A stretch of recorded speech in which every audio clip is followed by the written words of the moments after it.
across Africa that have achieved in various spheres of life. Because these guys have achieved. Have you identified them? Because when you begin to reward these young ones and appreciate them and consider them as part of the main society, because what is happening today, like if you would see what is going on in Nigeria today, there's almost a youth revolution because they are tired, okay? Because they're not part of the system. They're not meant to be part of the system.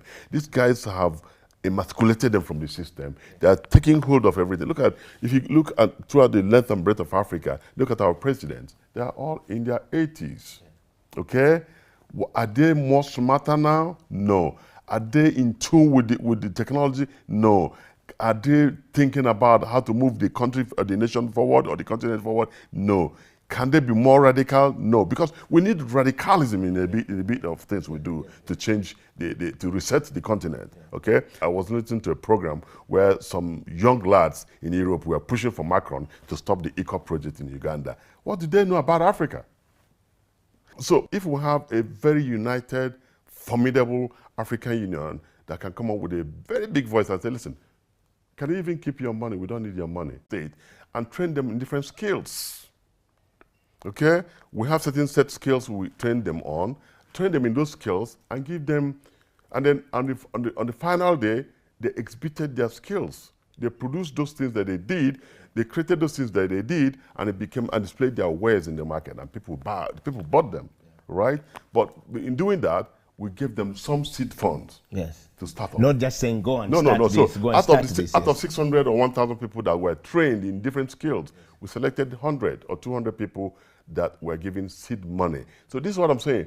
In every society, if you don't make such policies and drive those policies down, and it has to be driven by a youth, not when you set up a commission like that, you go and get some guy that's 80 years to manage. No, you got to be a youth of 30 who will drive the stage, because these guys, they're thinking differently from the way we're thinking today, and they're tech savvy. Listen, they can, when even you go agro-based, they can do a lot of things with agro.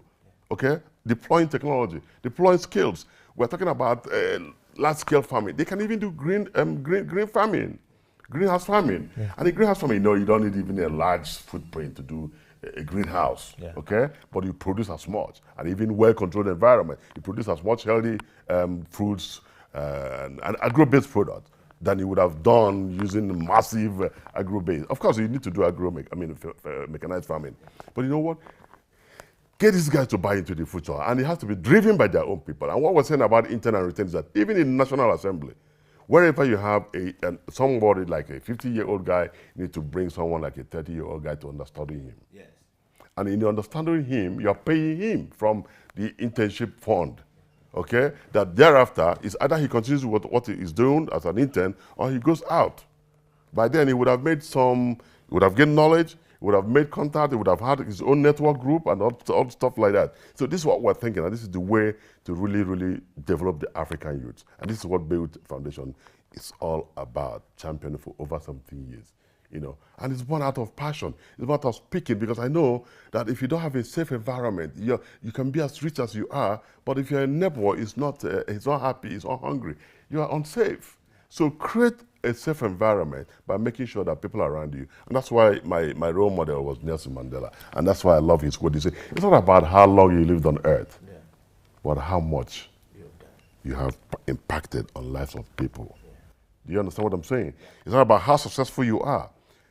So for me, I think one of the things that I pride myself for is that you don't need to have billions to be a philanthropist, right? Yeah. I did it, and I found the secret to success. It's giving. And it's not about how much you give. It's about how you're able to get people to have a reset and begin to think differently. Yeah.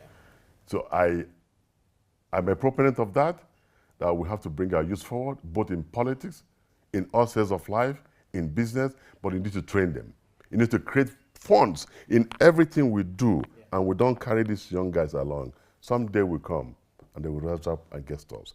And you know what? When we had EndSARS in Nigeria, and it was in Lagos, I don't know if you read about EndSARS. Yes.